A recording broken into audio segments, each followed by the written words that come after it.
வணக்கம் ட்ரீம் சென்னை நேயர்களே, ஒரு துயரமான ஒரு சம்பவம் நேற்று நடந்திருக்கு. அதாவது அட்ரஸ் கேட்டது தப்பு கிடையாது, அட்ரஸ் சொல்லாததும் தப்பு கிடையாது. ஆனால் அட்ரஸ் தெரியாதுன்னு சொன்னவர் தான் இறந்து போயிட்டார். இது சம்மந்தமாக நம்ம முழுசாக வீடியோவில் பார்ப்போம். சப்ஸ்கிரைப் பண்ணாதவங்க சப்ஸ்கிரைப் பண்ணுங்கள், ஷேர் பண்ணுங்கள், லைக் பண்ணுங்கள். வாங்க நடந்த சம்பவத்தை விரிவாக பார்ப்போம்.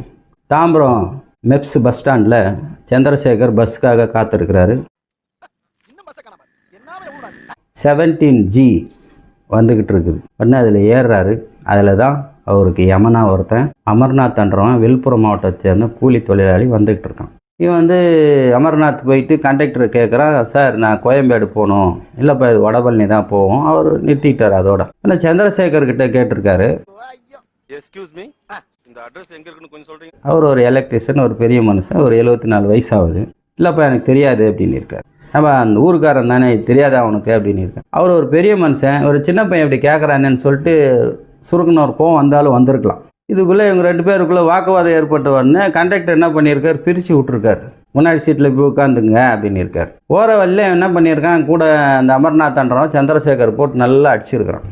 அடித்த உடனே மைக் அடித்து பஸ்ஸில் கீழே விழுந்துட்டார். விழுந்த உடனே சக பயணிகள் என்ன பண்ணியிருக்காங்க, அவரை தூக்கிட்டு அரசு மருத்துவமனைக்கு குரம்பேட்டைக்கு போயிருக்கிறாங்க. அங்கே மருத்துவர்கள் வந்து சோதிச்சதில் சந்திரசேகர் இறந்துட்டார் அப்படின்ட்டான். உடனே அமர்நாத்தை வந்து மக்கள் வந்து பிடிச்சி இது பண்ணி காவல்துறையில் ஒப்படைக்கிறாங்க. காவல்துறை விசாரிச்சதில் அவன் வந்து கொஞ்சம் மனநோயாளி அப்படின்னு முதல் துறை அறிக்கையில் வந்து சொல்லியிருக்காங்க. அட்ரஸ் கேட்டது தப்பாயா? கிடையாதுங்க, தெரியாதுன்னு சொன்னது தப்பாங்க.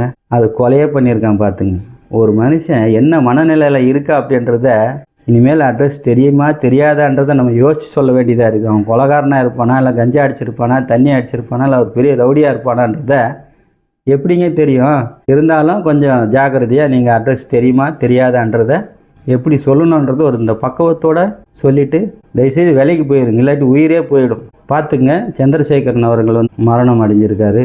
அவருடைய ஆன்மா சாந்தி அடையட்டும். அவருடைய ஊரார் உற்றார் அனைவருக்கும் நம்ம ஆழ்ந்த அனுதாபங்கள் தெரியப்படுத்திக் கொள்வோம். விடை பெறுகிறேன். நன்றி, வணக்கம். இது போன்ற வீடியோக்கள் உங்களுக்கு பிடிச்சிருந்தால் சப்ஸ்கிரைப் பண்ணுங்கள், ஷேர் பண்ணுங்கள், லைக் பண்ணுங்கள். ஜாக்கிரதையாக இருங்க. நன்றி, வணக்கம்.